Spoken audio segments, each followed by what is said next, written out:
suffer the same thing you are suffering. Government has placed a ban on export of soya bean. And the thinking is that if they place a ban on soya bean, it will push the price, it will drive the price down so that it's affordable for the feed millers to be able to buy.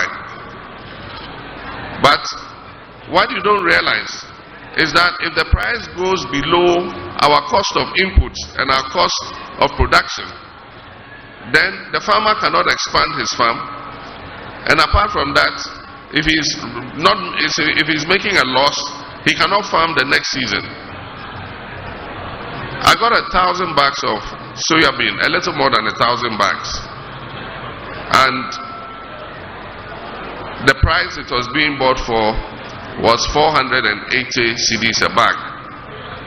Really, if you look at the diesel I use in the tractor, the salaries I paid my farm hands, the inputs, the weedicide and all that I bought, then it means that we're not really breaking even. But if we're allowed to export and the price went up, it will make us put more land under soya bean cultivation. It will make us expand the acreage under soya bean so that we can produce more. And when we produce more, the price will come down naturally. And so I agree with you that that export ban is hurting the farmers, because the price at which they are buying the soya bean from us does not encourage us to expand production of soya bean. So I'm thinking of putting my land under another crop next year. I've started a pilot onion production. I did 20 acres. And I'm getting about 60 bags of onion per acre. And each bag of onion costs 1,000, I can sell for 1,400 cedis. And so I'm probably better off farming onion and leaving soya bean. And that's what I'm saying. Let it find its natural price.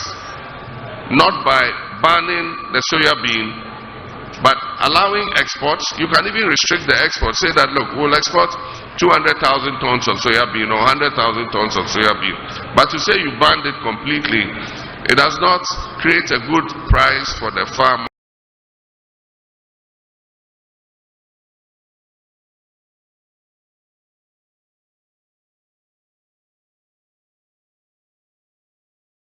The cost of inputs, where the price of diesel for a tractor is, it doesn't encourage me to.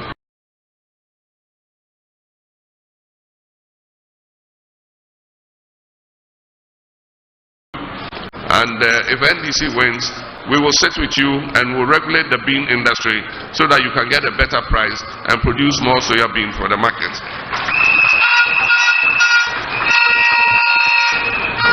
The farmer service centers are going to be controlled by the cooperatives. And so we're going to place them in every district. We're starting with 50 districts.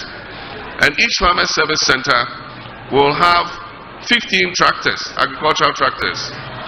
They will have plows, they will have harrows, they will have planters for all the different crops. So if you're a maize farmer, they will have maize planters. If you're a soya bean farmer, they will have soya bean planters. Some of us were forced to use maize planters because we couldn't get soya bean planters. And the maize planters plant the crops wider than you should.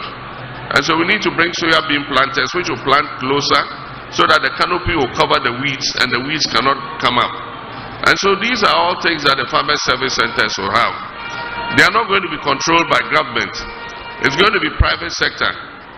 And so the cooperatives are going to work with the private sector, because those who are going to control the farmer service centers know how to service and maintain agricultural machinery. In the past, we have given tractors to farmers. A farmer is a farmer, he's not a mechanic. And so sometimes I see farmers, they give their tractor operators some money to go and service the tractor.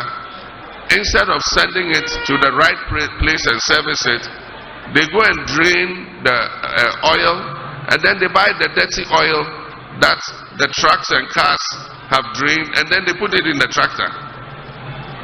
As if the tractor does not need fresh, clean oil. And so in 2 years, the tractor is broken down. And so the farmer service centers will be run by professionals who know how to keep the machines running.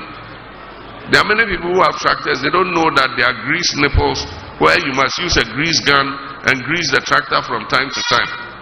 And so before you see, a bearing is broken.